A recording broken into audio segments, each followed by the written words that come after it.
welcome to the Wander Women's Collective podcast. I'm your host, Gracie Hins, and as always, I'm so psyched that you're tuning in today. Before we jump into the episode, if you could make sure to give us a thumbs up or a star wherever it is that you're listening, those reviews go a long way for us as a small podcast. I also have a few other things for Wander News today. We are just getting back from our ladies' social ride at Lost and Found, which we did in tandem with Comma Surfaces and Loose Program Cycling, and it was so rad to just meet so many of you out there on the trails, on bikes, just outside in the spaces and places that we absolutely love. And this week we'll actually be in Tahoe. So if you happen to be in the Tahoe area, make sure to go over to our Instagram and just see what we're up to and how you could potentially get involved. But I'm so psyched. Today's episode is with Lara Hamilton, an Australian trail runner and skimo athlete. And we just jump into all of the different fun facets of her journey and life and how she also balances running and athletics with DJing and music. So without further ado, here is today's episode, and I'm so psyched that you're here and listening today. My favorite question to just start off asking people is, who are you and what do you spend your time doing? Yeah, I am Lara. Very basic intro, Lara Hamilton, and I'm from Australia, but I now live between the US and Europe, just following the ski mountaineering and trail running scene. And I guess outside of work, which is questionable right now, in my spare time, I am a pro mountain athlete and musician. Oh my gosh. See, I'm that's just so many different titles of things. And then when I was thinking about it too, I was oh yeah, you're going for the 2026 Winter Olympics. I was that's a little bit out. And then I was that's actually not. I was that's this winter. Yeah, and the first World Cup is 6 months away, so it's kind of funny because I've just started my trail season, heading into some races this weekend, but I just started my pre-season for skimo, and I was oh gosh. It's pretty nuts, and I just feel these things do just totally sneak up, and you're oh, there's so much time, and then you're nope, we're living in 2025. That's very, very soon. But I'd love to just jump into, I feel we're in the middle of trail season right now, so kind of just a little bit of background on your experience and how you got into trail and where you're at now, what you're excited about. Yeah, so I started running kind of out of Nordic skiing at the end of high school. I just wasn't having a lot of success in the sport, and coming from Australia, it can be really hard to access the snow and compete as often as you need and then travel. So I was just running around for cross training and not really seeing trail running and road running and track running as any different from each other. I just ran. Sometimes they would give us poles at training camps up in the Alps in Australia. I'd be just run. And I didn't really categorize them right. So I guess you could say from a young age I was trail running. But I found the sport much more accessible and started to post some pretty good results around my second year of uni, and then got a scholarship to come over to Boise State in USA, which is kind of why I'm here now. I just stayed on. But trail running wise, COVID happened, and I also had all these pains in my body and unexplainable, no one could figure out what it was. But the one respite I had found was running on dirt and variable terrain, because that consistent pounding was really aggravating my joints, which later turned out to be an ankylosing spondylitis diagnosis. But, looking at the positives of that, to jump ahead a bit, if it wasn't for that diagnosis and that pain, I wouldn't be a full-on mountain athlete now. So I'm actually kind of thankful in a way. Well, and do you want to dive into a little bit of, I'm going to just butcher the pronunciation of that. Wait, that's okay. Okay, we can go just with say AS. Yeah. AS. We're all good. What is that? How does it affect your life? Yeah, so it's a bit of a mouthful, but if you break it down, it's a rheumatological, so something in the arthritic category, autoimmune, so my body attacks itself, inflammatory condition. So it's something you're born with. It's genetic. No one in my family has this particular one, but a couple generations back, there's a similar condition, and I've picked it up. It kind of made sense with how it jumps in the family line. Mm-hmm. And essentially, without treatment, your spine starts to fuse slowly over time, which then makes you not able-bodied. Luckily, I have access to regular medication. I'm on a scholarship for it. They're around $6,000 a dose. I can't afford Mm-hmm. it. um, and that keeps me like able-bodied. I do have a couple of fusions in my spine and issues with my sacroiliac joints, which does make running painful, but I have a few good days a week, and it's kind of unpredictable. But I'm so used to management now and used to just the low-grade pain that it feels Mm-hmm. more normal to me. Yeah. Mm-hmm. Well, and when was it that you got that diagnosis? 21 at the end of it. So I guess I was 23 and I'm almost 27 now. So you don't really find out about it until your mid 20s because then you start, things start to come up. And when you're a runner, they go, oh, you're just injured or you just ran too much. But there's a point when you take 8 to 9 months off and you don't know why you're taking 8 to 9 months off and nothing's getting better and it starts to become quite suspicious. It's a very hard process diagnosing these kind of conditions. And I feel for people who are going through that or have gone through it recently. Well, and like, I mean, even like mentally, like, what was that like with these chronic illnesses? It's so hard because the diagnosis is just like such a process to figure that out. I think what you're saying too is just like, you have this going on in your body. It's so hard to like tell people about it, I feel like, because it's just kind of like, like there's this pain here, this pain here, this issue here, but it's not just something that you can draw like a really linear line between. And so when you were going through that whole diagnosis and like taking that 8 or 9 months off, like how was that for you? And like what was kind of the frustrations around that as well? Yeah, to this day, I think it's still one of the darkest times of my life, and I'm young, so I'm sure we've got more ahead, but that's okay because I'm better equipped now. But essentially, it was COVID, and the only way to get back to Australia was to do a 2 week hotel quarantine where you're not allowed to leave the room. So I didn't know what was wrong with me. Yeah, it's all good. I had to leave the US, so I was leaving behind like almost 3 years of what I built outside of home in a beautiful place like Boise. You had trails, and even though there was some difficulties with the NCAA and COVID and all of that, I built a life. So I'm saying goodbye to that, which was hard. Transitioning from college to the workforce. I can't run. I also later found out that I was insulin resistant, and so like my whole diet had to change because my pancreas gets inflamed. Everything gets inflamed in this condition, lungs.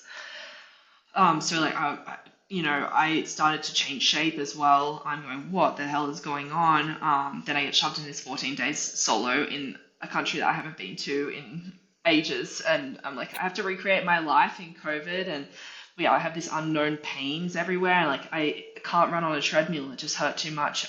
So I got a spin bike put in the room, but then sitting on the bike seat hurt too much. So I basically did not much at all.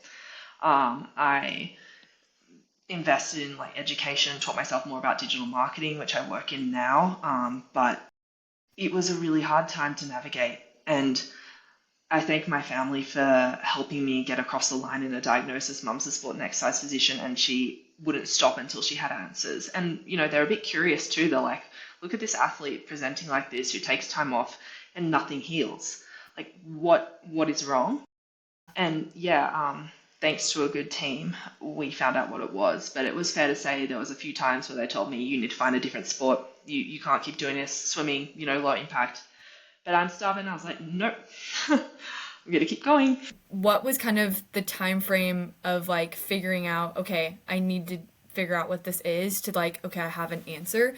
Yeah, I mean, now looking back at my college career, I would race a race, do pretty well, and then I just wouldn't be able to walk. Like something was wrong with my feet, and then they would send you to the team doctor and you get MRIs, and they'd be like, nothing's wrong with your feet. Then they would send you to the psychologist, and they would be like, it's in your head, because it's not presenting on an image.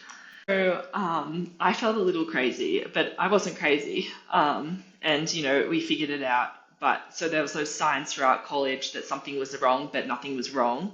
And then, yeah, I got home, had great medical care, figured it out, and probably from December of 21, when I managed to land a job back in Boise, because I was like, I need to go back. This is where the mountains are. This is where I love it. Moved back over and just started training again. Not without its challenges, but, start again. And then was it pretty immediately that you started competitively running again when you got back to Boise? I mean, I tried to compete. I wasn't really sure what to do. I thought, oh, maybe ultra running is better for me because it's not such sharp, quick movements on joints that aren't as flexible. So I did. I spent 22 mostly doing longer things and actually found it harder to do that. So then from 23 onwards, I moved to more sub ultra stuff.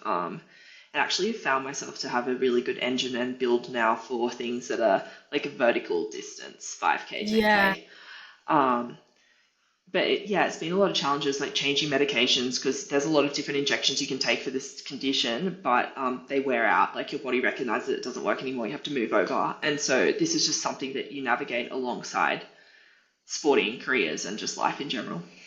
Mm-hmm. Do you feel like there's been any like life rhythms or just like things that if you do it like every day, you've kind of like helped just make this process a little bit easier? Yeah, and it took me until October of last year to figure out, and at great expense to me. I'm in the gym every day, and that doesn't mean I'm doing weights, but I am doing something to aid this condition, whether it's like flossing technique or stretching, mobility, strength, resistance, anything. And that is how I like keep myself pieced together. It's kind of insane, and I have a home routine and a travel routine. But it's just like what I have to do if I want to be competitive and want to run first and foremost just healthy out there and enjoy it and not be in pain. Just being able to take that time and space every day to just like do what you need to do. I've found it therapeutic in some ways. Like I'm not going in the gym to crank heavy weights every day, but I put on calm music and I just try and focus on breathing and tell the body it's okay to relax here. So environment's also important. Some gyms I just can't go at peak hour. If there's a bunch of people around me, it doesn't work. It is specific, but you've got to do what you've got to do when you're managing health. Well, and what is kind of like your travel schedule looked like? I'm like trying to imagine too with like there's the snow element of this. You're working, there's Australia, there's the US. Like how has like I mean the last kind of like year of your life looked like with that? And then like how is it going to be looking like looking at this next year as well, especially like factoring in like all of the Olympic potential craziness too. Hectic, really hectic. And my new mantra is learn to find stability where your feet are, because there is going to be, and there has been, no stability in every definition of that word, like a place to live. And where is home? I know where home is in my heart and soul, and where home is where I'm from. And I have a couple different places in the world that I resonate with, but the life and the path I've chosen, when you go after a really big goal, it is true what they say. You kind of have to sacrifice almost everything. Like I'm selling my car, I need the money. I am going to be living kind of nomadically. All of my friends have decided to get married this year, yay! And I have to go to the weddings. So it's like, oh, amongst the trail running season and the ski mountaineering season and things like that, family and friends are really important to me. So I'm gonna go. And so up next, we are in Vale this weekend, which I'm very excited for because it blends art, music, sport, all the things that I love into I know one I big saw this and I weekend. was like, wait, that looks epic. I wish I could make it out. Yeah, yeah, it's well worth it if you get the chance. And then I am off to Broken Arrow, which I am nervous for because it's a very, very competitive race. Amazing how many accolades it's got now, and well done Mm. to Brendan and the team for that one. So many good people on start line, and I am 7 weeks off skis. Like, let's see how well this is going to go. But I'm excited to put my best foot forward. And then from Reno Airport, I will fly to the Pyrenees and live there basically for 4 or 5 months. But probably longer. I mean, it will be home base, but Okay. not without a quick trip home for a wedding and going to the Alps for a chunk of time. We've got Golden Trail, Sierra Zinal, World Cup mountain running races, quite a few verticals, which I absolutely love. Hmm. And, likely the World Championships in Canfrac I probably butchered that, in late September. And then probably some time off, maybe Golden Trail Series finals, but like this is way too far out for me to determine how I'll be feeling. And then we start the skimo season, which is back in the US. So off I go again. I think I'll do a couple months here to prepare for that over in Solitude in Utah, and then I'm on the path to, as of now, prepare for the Olympics, having met the qualifying standard. Okay. Well, and when are the qualifying, like when does that kind of start? Because I feel like for every sport and year, it's always changing a little bit, and like skimo is also new, and so it kind of has like that whole element of it as well. But like, when is it that you'd probably know, like, okay, like I'm going to be in Milano Cortina, like, yeah, Yeah, it's different for every area. So the Oceania region is different to say the right. North America to the European. And we have had many trial races already. And for my country, there was standard set like tiers that you had to meet. And for the women so far, I'm the only one to have hit the auto standard. So with one race remaining in December, I'm aiming to go out there and do really well. But Hmm. I am on a path right now. They call us aspiring Olympians, preparing as if I'm going. Okay. Yeah, yeah. So we're getting ready. We're planning the season. All of that. Yeah. Wow. Well, and how did you land on like sort of home basing in the Pyrenees this summer? Yeah, so I spent about a month living there over February in Font-Romeu, and I loved it. I could ski in the morning or the afternoon and run outside of that, and that's my dream. Or just being able to choose. My body doesn't feel good running today, so I'm going to ski, yada yada, and it's perfect altitude. I found I could recover and also get some of those adaptations, and for me, it's unique to every individual, the response you'll get, but I perform really well when I live high and Mm-hmm. then go down and compete low or compete high. So that Mm-hmm. 1800 meters, 1900 meters just worked Mm-hmm. fantastically. Whereas when I lived up in Crested Butte, I found it quite hard to recover. Mm-hmm. There's not a lot of room to be a super busy person like me with the music, and I just get brain fog. Couldn't create anything. Yeah.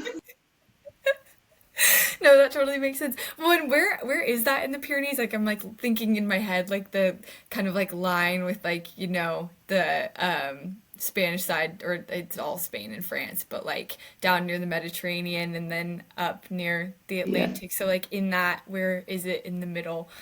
Yeah, yeah. So it's on the French side, Okay. below Andorra, not too far at all from Spain, and about an hour and a half northeast, northwest. Don't you love that? I was actually never taught these things at school. I don't know where I was when they were doing all the critical things, but I had to go and learn this myself as a kid. I was like, no one taught me my left and right to north, south, east, west, and all of that. I just Yeah, remember yeah. learning it with all the hand gestures. So Uh-huh. that's that. We'll ignore that. I promise I'm not so stupid. But an hour and a half from Perpignan up north, northwest. Okay. Yeah. That's a super cool spot. And just oh my gosh, like that whole area is so beautiful too. And like, yeah, good spot to be. So are you Yeah. like renting a house, or are you kind of bouncing around the whole time? Yeah, so I have pieced together the most affordable way of doing this, and also thanks to friends I've made just from because I was in the area 3 or 4 weeks ago as well, just to further make connections and explore it in a different season. So I'm house sitting for a little while, and then I'm moving across the Alps, and between race accommodations that's provided, I don't know yet, but we'll figure that out. I do have family in Switzerland, and a lot of family friends in France, so I'm hoping that side's okay. And then to prepare for World Championships, I'll be staying at the Athlete Center over there, which it's become like a second home. I know all the staff and I love it. Mm-hmm. Yeah. I know it's such a classic, like piece it all together, see how it works. It does get, I mean, I don't know how you get with like, I feel like whenever I'm like moving every week, it does get hard, and like it is hard to not have that home base. But when you do have those places that feel a little bit like home, it does make such a big difference. Yeah, familiarity, I think, is going to be an important thing. And whether that's to do with the place or the people around me, um, I need a bit of that because I've come off, it's hard to be a dual athlete and compete at the high level in both. And I am feeling almost a little burnt out from the travel side of things, but physically I'm healthy. And the mental state, that is, you're able to shift and change that, and you could do it within a day or a week. So I'm not too worried. Well, and so now I'm curious, like your whole skiing background and like being in Australia, I don't really think of that much snow when I think of Australia. Like I can think of like two places. But like how was it your family that got you into like the skiing side of it? And then like also kind of like what kept you going with skiing as you got older? Because you were saying like, you know, you kind of ended to run a lot as well with like that training. And so like what kind of kept you psyched on like the ski element of it too? Yeah, so it's a really cool thing when your parents gift you learning a sport and you don't remember learning it. So you just grew up with it. Um, Very much appreciate that from mum and dad, learning how to surf and learning how to downhill ski and Nordic ski. Dad was a World Cup Nordic skier in the 80s. So he was my first, and I say this very lightly, coach because he doesn't coach me, but he, would take me and my sister out, and mum will come with us too, and we would all, as a family, start with classic skiing, which literally is just like walking in the snow when you're a kid and falling over a lot because Nordic skis are crazy. The heels come out and there's no edges. Um, so that was the start of it. And then just naturally, when the schools offer that as a program, you would go and compete against the other schools in the winter. And it was a 6 hour drive from my house, but we had always this plan. And I got time off school. I loved it. Would Mm-hmm. leave on, I used to get the last class off on Friday. I had to do it homeschooling, and we would drive. And I would compete Saturday, compete Sunday, sometimes get to spend Sunday afternoon skiing, and then come back to school Monday. I loved it. And I realized now it was like priming me for this kind of lifestyle in a sense, where it's like focus here and then switch back to here and then look forward to that come the next weekend. And that was normal for me and a lot of other my teammates who went to school in the city. I think it is interesting when you do look at that pattern too of like, okay, focus here for a little bit and then focus here for a little bit. And I feel like that's like so how my brain works as well of like, okay, I can spend a week like focusing on this thing and then like switch and it's like, okay, now I'm jumping 100% into the next. So so were you competing with Nordic like up until you left Australia or like how was that? Yeah, Nordic skiing was a really big part of my life and my main sport until about 2015, so my final year of high school. But I'd started to dabble in running because I noticed I need to take my training up a notch if I want to be a good Nordic skier. And I went overseas for Nordic skiing. I went to Seefeld in Austria and did camps to get better. And I came home and it was summer because it was winter in Europe, and I just started entering running races and started winning. And I was like, maybe I should get a coach. So I got a coach. Still have the same coach for 9 years now. Run Crew, love them. Um, and then that was that. They encouraged me to enter cross country running races, which I thrive in more than track. I think I just love hills and sand and mud and dirt, and sometimes I'd throw a couple log jumps in there. And then naturally, it makes sense that I started to explore trails because if you think about it, it's very similar in the way that you have to be tactical with the course and things like that. Yeah. And then like the schemo element of this. So then you're doing all this running, and then how did schemo come about? Yeah, so I had backcountry skied before, but I owned frame bindings from 1998, the heaviest things you've ever felt. But nonetheless, there's still skins involved, and you still went up the hill and skied down, but not like we do these days. Um, so naturally, I always had a curiosity for this lightweight kind of stuff. And when I moved to Gunnison after college, I saw everyone was doing it and wrote to Dina Fit and said, if I trade you some marketing, will you send me some skis because I couldn't afford it. And the agreement was that. And I got a set up, very thankful, and just started doing it and met some people in this valley who are enthusiastic, and there's a women's group. Then I started entering races. And the Nordic to skimo transitions, they help each other so much, particularly the classic skiing. Like the movement and the recruitment, I'd almost say it's harder in Nordic because you haven't really got the surface area um, or the grip. So I don't know, it felt kind of seamless and it all fits, right? Living in a super snowy place, you've got trail running and the Nordic skiing, and then skimo wasn't such a huge leap from those. Hmm. Yeah, that's what I was gonna say. I mean, it's like such a happy combination of everything else that you were already doing, and like, I mean, I also just love the schemo element too because you're just going uphill. And being in Colorado, that makes a lot of sense as well. Yeah.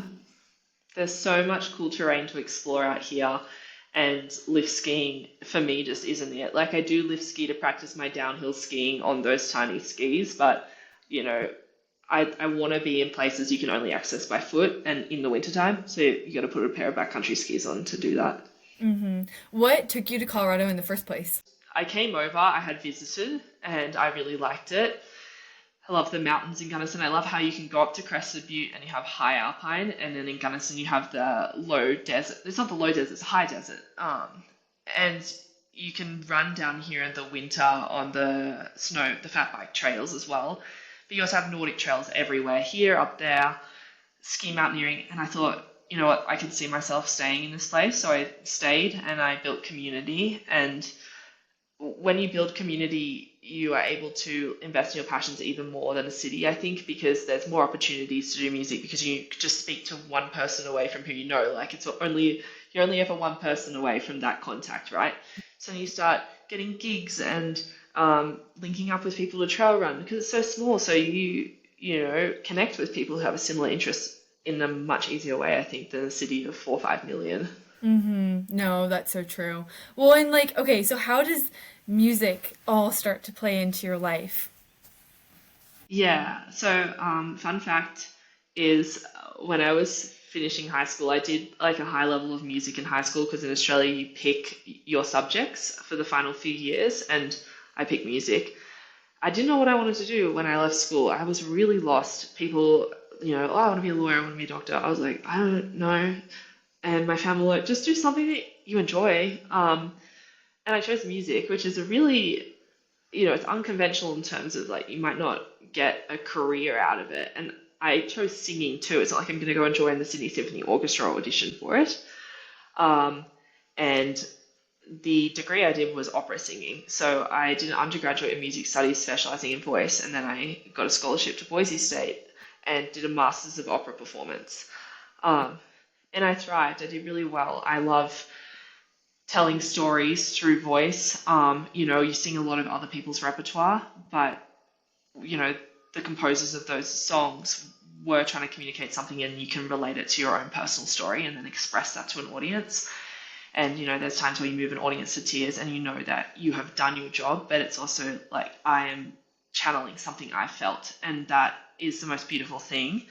Um, and now I do write a lot of music. I haven't produced a lot of it. I have gone into more DJing because I found it a way for me to keep music in my life whilst traveling so much and prioritizing sport at this time. So I can like play gigs, I can create mixes, and I can do it on the road. I tested it out this season. I'm like producing mixes in hotel rooms. I go, okay, this is good. Whereas my ability to songwrite and record just wasn't as much because I need to be very present. A lot of my songs are about things I've experienced in my life, traveling and moving around so much. So I just have always said I need to have that creative outlet to be a good person, a good runner. Because sometimes I feel down, I'll just go on a run and I'm going to listen to like a mix that I made and I feel proud of myself. I'm like, I made this, and at the time it captures what I felt. And the run goes by really fast and I'm in pain from AS, and I just help myself in a really unique way. Hmm. No, that totally makes sense. And I also just feel like, I mean, even personally, like the right music in the right run, there's like there's nothing better than that. I know it's like, uh-oh, your favorite song comes on, you're like, oh, we're running way too fast. And especially in the winter, I sometimes wear my headphones, and people make fun of me for it, but there's a reason. And my ears are warm, and I'm like, I can't hear my breathing. And I was like, oh, that was way too fast a recovery run. But like, But it's this song fine. came on. It's just Yeah. it's way more fun that way. So when you're traveling, are you like do you have all of your DJ equipment with you right now? Yeah, it's coming with me, and it came with me for the last 7 weeks because I had a deadline with this radio station, and we got it done. But it taught me a lot. I really loved the process of, I had a set morning training session on this training camp. Then I would come home, I would try to recoup, eat, and then just focus on my music for a few hours. And then I would almost find it hard to leave to go to my next training session. But then it got to such a fun time that my coach was like, you can put the music on in the gym, and we can like test the sample whilst you're doing training. I was like, this is the life. Like I can listen to my demos whilst training, like on a loudspeaker. It was great. So yeah, I hope to keep it up. Okay, yeah. That's pretty, I mean, that sounds like a dream day right there. Like make some music, Yeah, get your yeah. workouts in, combine it all. Well, and like what's kind of your day to day looking like right now, or at least for the next like month? Yeah, it's a little hectic. It's not as cruisy as that. So there's a lot of costs involved, and I have been, as most of us have experienced, yet to secure any form of decent sponsorship and support. So I have to support myself, and I'm thankful for a lot of donations to get me across the line last season. Mm-hmm. But I picked up, I have my own business. Whether it's official or not is questionable, but I get contractual work, and I can build websites and grow small businesses online, and I have a lot of tactics around that because I use it for myself when I have time. So I have clients, and most of them are in the outdoors, sustainability, outdoor fashion kind of industries. So that's helping me a lot right now. Mm-hmm. So spending some time doing that during the day and then wrapping and training. Trainings like morning. So sometimes I wake up and I'm like, oh, I need to hop on some calls. So it's work depending on the client's time zone, or it's, train, then the calls. And then lunchtime's normally mobility or gym, or like after dinner, gym can fit in either side. And then second training's always in the afternoon. And I just slot in things in between that. Yeah, you just make it work. The marketing, like starting that whole kind of like side of things too, did you just like kind of figure out like, okay, I have this like interest and kind of like skill set of marketing, or like how did you kind of decide, okay, I'm going to start my like own mildly unofficial business? Yeah, so I have been doing marketing since high school. I worked for mum's friend's business and social media. I just needed extra money. And then I have been doing like on and off jobs since then. So I think I have like 10 years of experience. My first job before I started down this huge path of sporting goals was at a marketing agency for 2.5 years. And then I worked a couple other odd jobs. And yeah, now it's like mainly all sports marketing or somewhat sports related and contractual. I guess it started ages ago, and I have listened to tons of podcasts. I've had mentors. I've worked in agency settings, big and small, and you just piece all of that experience together, and you make it work. And I'm actually so thankful, even though you strapped for cash at times, and that's just part of it. That some of these jobs allow me to work flexibly from where I am. Otherwise, this just totally would not be possible. Yeah. Well, and like for you, sponsorship qualms, like Yeah. how, I'm so curious, like how has this kind of like route been for you, and like what's been helpful, what like I don't know. Yeah, I'd like just love to hear a little Yeah. bit more of like how that has all been. Yeah, and I want to give full disclosure because I think it's really helpful to everyone to kind of understand what it's like. So, things on Instagram look pretty, and I don't by any means have a lot of followers. And quite frankly, I wish I could quit Instagram, but it's not conducive with the Not path that I've possible. chosen right now, Yeah. exactly. And so I try and take the good with it, but understand it's a platform set up to push you content, sell things, and comparison. And I don't want any part of that. So yeah, I don't have any sponsors. Vale GoPro Mountain Games has helped me so much with exposure, with getting me across the line at World Cup and now with the upcoming weekend. So I'm so thankful to them. And I get some gear here and there from different brands. Extremely grateful. But the reality is, in the world we live in, it's not always logical who gets sponsored or how sponsorship comes about. So I try and not compare or say A plus B must equal C. But I face a unique challenge where I don't live in my home country. They they don't want to support you, but the catch 22 is I don't live in my home country because I want to line up against the best in the world to get better. And do it in a cost-effective way. So as someone who can run quite a few races a year because of the distances I've chosen, that means being in Europe, that means being in the US. And it is working and I love it. And I have become, not just from sport, but just from having to piece things together in foreign countries and small towns and someone from so far away from all these places, we might speak English, but it's like, it is a different world everywhere you go. Um, yeah, like I don't regret it at all, but they just don't want to support you if you're not there, feet on ground, which is really hard because you're like, well, if I did get support, I would come back more often, but it just seems out of the picture a little bit right now. So then my next thing is just writing lots of emails, lots and lots of emails, but not just emails. My advice to everyone is get creative. So I'm writing pitches where it's like, what do I offer outside of sport and how does that relate to the product or the company that sells X product that I want? So like Right. I'm trying to blend music with sport and I'm like, Right. Yeah. hey, a headphone sponsor would be super cool because I am using the headphones on runs to further to produce music. I'm saying this is what my mix sounds like or my song in headphones. The quality sounds like this. On a car, it sounds like this. Let's do a collab and let's merge the worlds. So that's creative and you're more likely to get the brand's attention and it's a win-win for both sides. But, it's a really harsh world out there. I You see don't the do it. advertisement for that one in my head though, and I'm like, it's Yeah. beautiful. Just like an epic mix with like just like a really cool cut, like running down a mountainside with a headphone on. Oh, that'd be good. I know, I do. I like sit at home. I'm like, wow, if only I had the resources to create this whole marketing campaign. Because as a Yep, digital this is, growth marketer, I see the whole scope. I'm like, but no budget. yep, no, I um, fully understand that. yeah. So and it is hard, and I would do it even if I had, and I do, not very little support, but.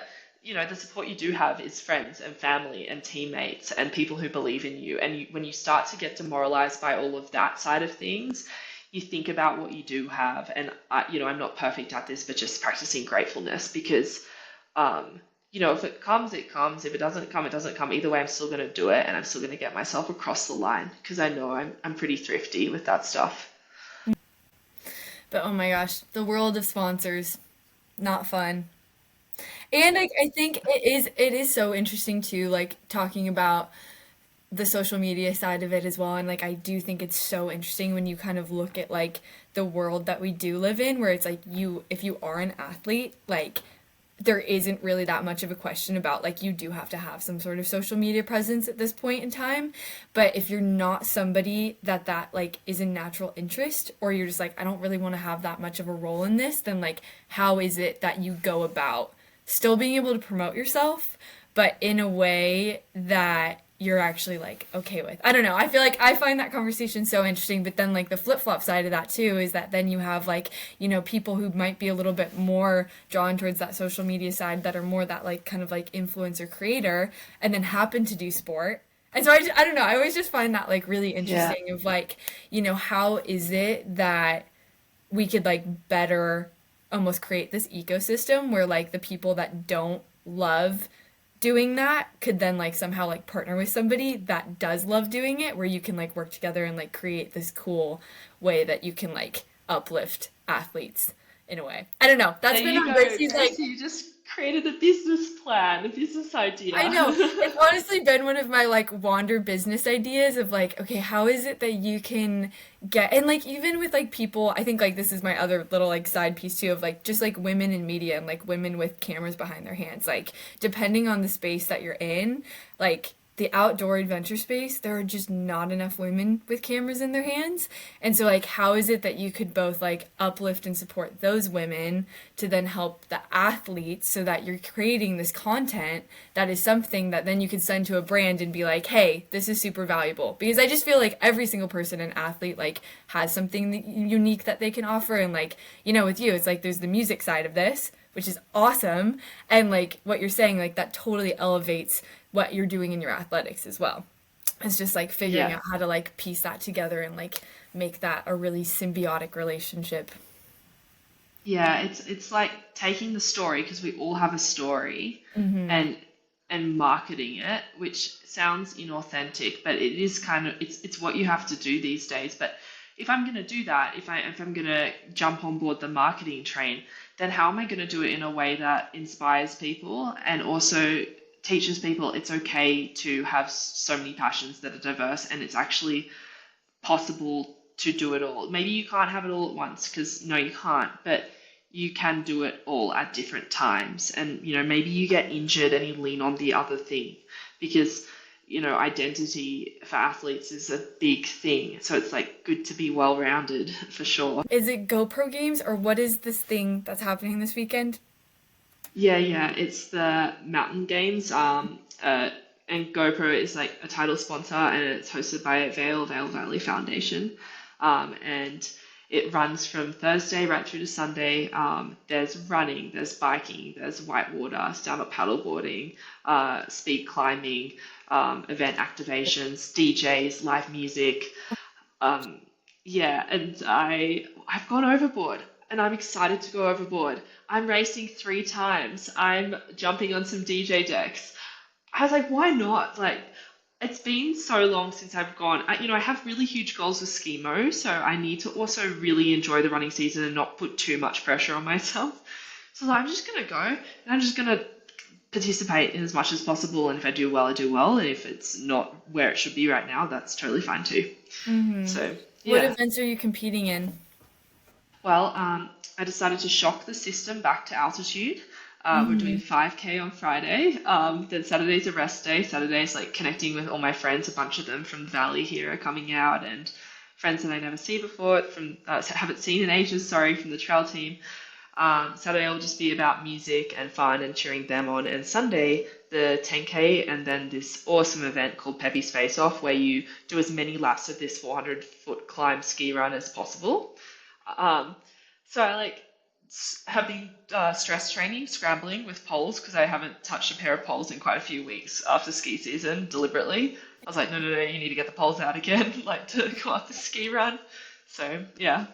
Oh my goodness, that'll be fun. Well, and then is the next thing Broken Arrow after that? Yeah. So Okay. that'll be the VK and the 23K, and then hopefully attending the Trail Con, which I'm super excited about. So will you be up in the Tahoe area for like a couple weeks or just a week? From Wednesday right through to the end of TrailCon. Okay. Yeah. So I would love to stay for Western States, but I need to get moving on to Europe before the World Cup mountain running season starts. Yeah. Well, I feel like it's hard too because it's like there's just this time of year there's just so many events and they just all stack up and it's like you got to keep moving and grooving and like the weekend of Western States there's like 3 other events that I'm like wow, I wish I could like body double and like be at that one too. Exactly. But that's the joy of it because no 2 years have to look the same.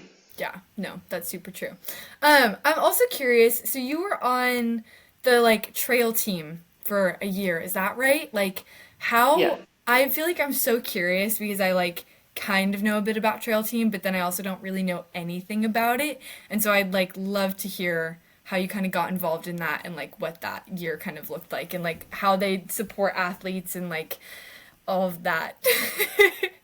Yeah. So Andy and Carly founded it, and it's a way for athletes who are unsponsored but up and coming or making that transition, or not necessarily transition from NCAA to trail running, but like wanting to do both and explore that in a way that's supported.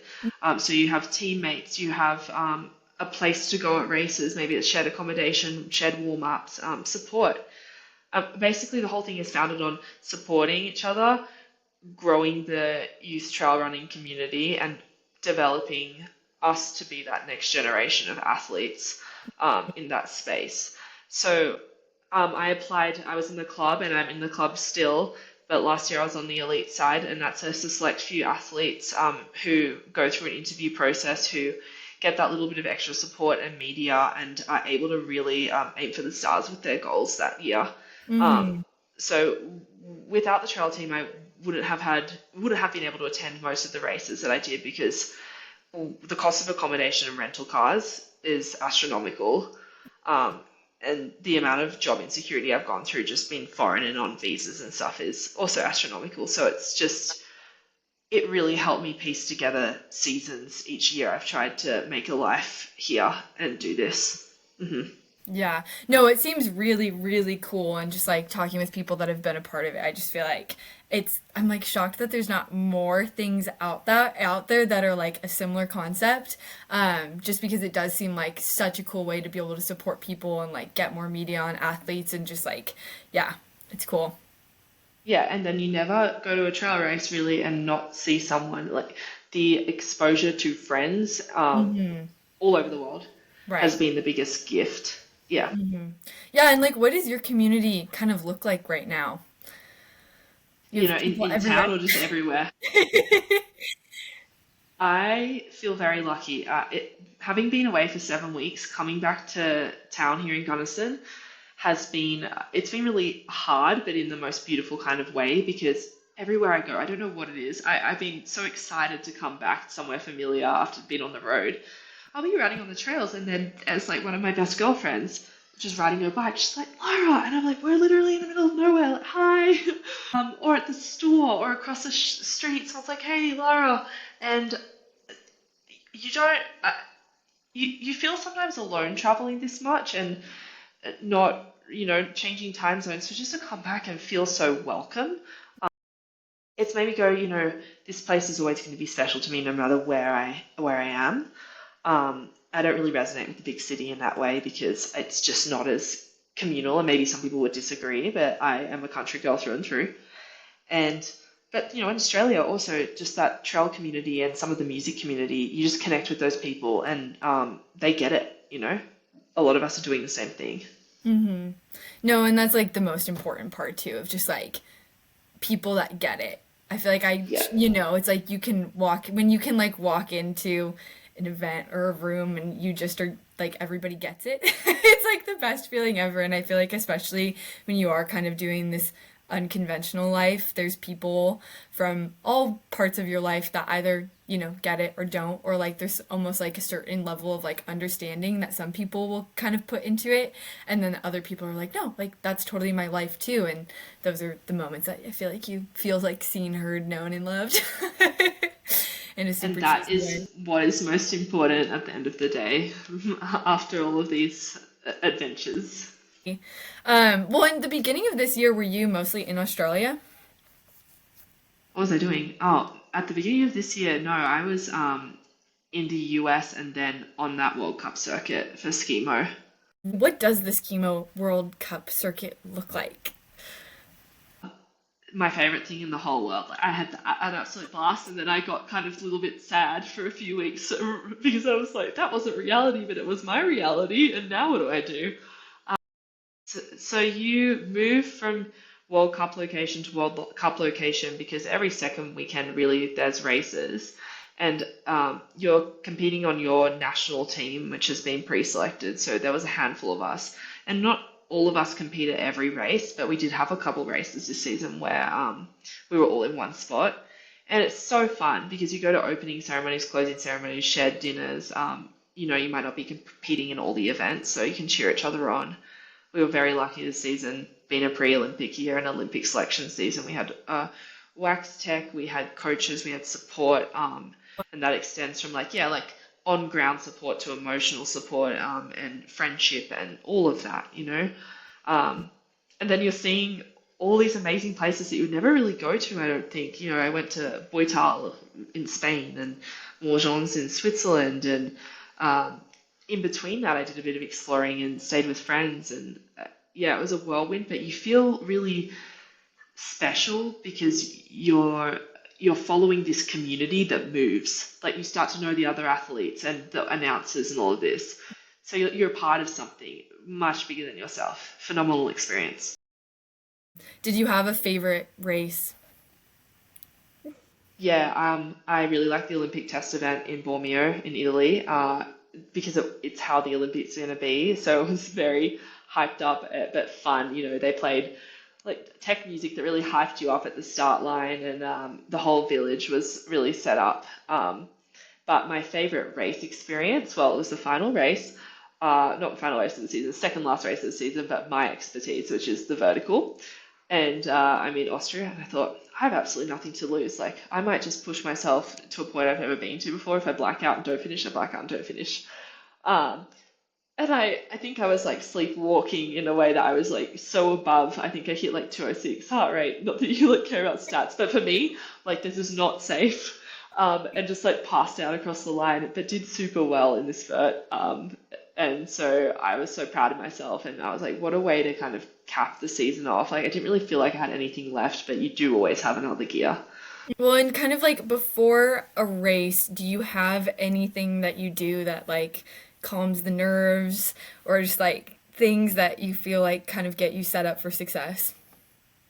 Yeah, it's kind of weird because I didn't ever really plan for it to be this. But I get so really internally stressed that I just go overboard on self-care. So we're doing like Epsom salt baths. So I need to wash my hair and I need to blow dry it because I never do this. I'm like scrappy person normally really like true trail runner. And like, oh, I didn't shave my legs for like how many weeks?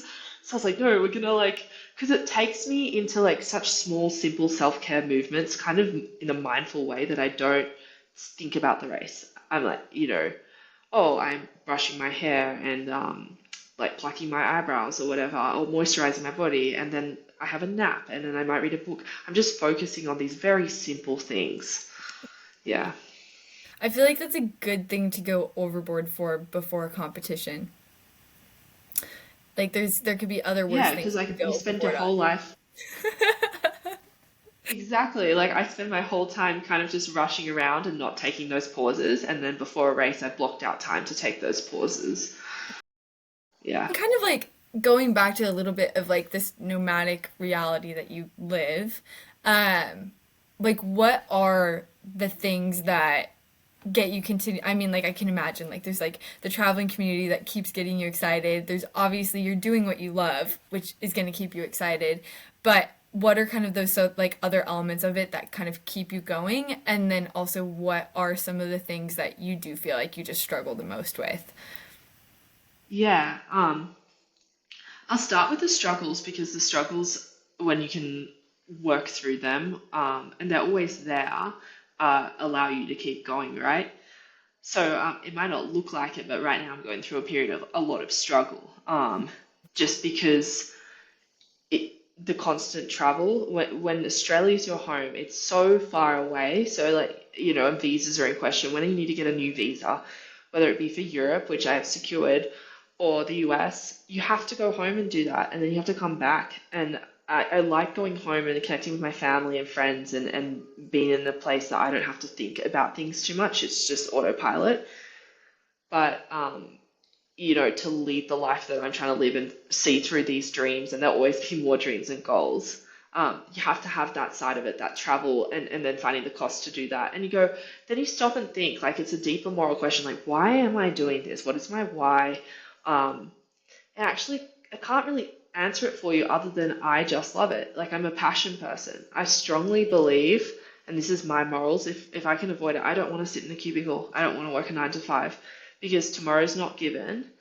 Um, and when I am old, if I am lucky enough to, be there and family around me, hopefully, I'll tell them stories, really awesome stories about what I did, and hopefully they go out and chase their passions too, because you don't really know why you're here on earth. You're just here, so you may as well follow these things and create meaning for yourself, not do what society tells you is normal and this is how we've structured it, because what is that anyway? You know what I mean? I've never really connected with that. So I want to, whilst all this travel is a lot, it does take a toll on me mentally, like not having money really. Like I have the degrees to have money. I could go out and get the 9 to 5, but why would I do that? I would trade that to have a life in the mountains and kind of scrape by any day. And a lot of people say that's unrealistic. What's the future? I don't know, but I'll get there in good time and with, you know, a lot of lessons under my belt and a lot of experiences and support help people will support you if you support them. It all comes around and goes around. So that's kind of it's not such like a negative approach to challenges because there are times where I'm like in tears. I have a friend, I just started crying at the gym yesterday. I was like, I don't know what to do about this. Like the budget is not adding up. But it's just voicing it to the community that, hey, I'm like struggling a little bit. So if I'm not fully present right now, you know why. No, absolutely. And like I also think it makes the small things just like so much sweeter. Like I feel like whenever there's something that I'm like, oh, like I don't know if this is gonna work out, or like, oh, or people are gonna like this, or like anything like that, and then you get like a little bit of like a positive encouragement or like, a comment from somebody, it just makes it like the best thing in the entire world. And I feel like I'll get like excited about just like the most random things, or like, if somebody sends me an email that's like, "Hey Gracie, like I really like what you're doing and like I'd love to be a part of it in some way." I'm just like, "That's it. I could just die now." Like that's it. Like that just made my entire year. Yeah, because you're uh, growing something and yeah. that's beautiful. Yeah.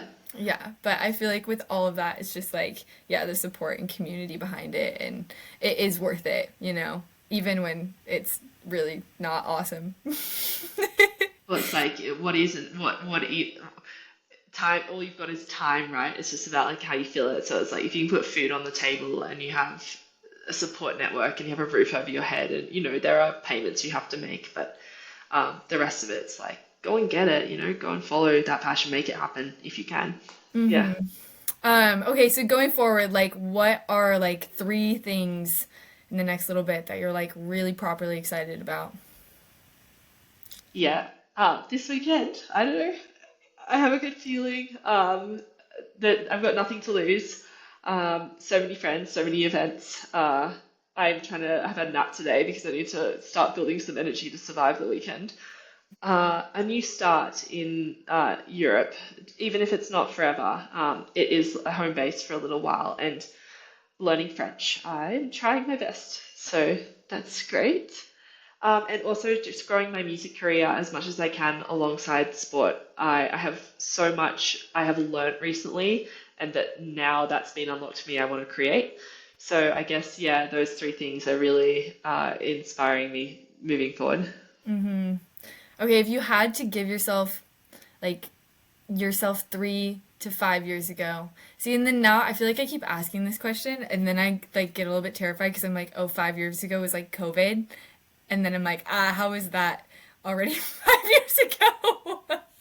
But if you had to give yourself your younger self any advice from then, what do you think it would be? I would tell that girl not to worry as much because you have everything it takes and all the tools to make your dreams happen, and be more confident because no one really is actually that confident. Some people are just better at faking it. Um, so go after it, head held high, and really chase the dreams earlier than I thought I believed I could. And do you have anything else to leave listeners on today? um, I've just said it too many times in this podcast. Chase your passions because every day is another gift to you to be able to do that. Hmm. And where can people find you? And how can people support you? Yeah, Instagram. I don't have TikTok. Have no time for that. So it's like Lara_Hamilton.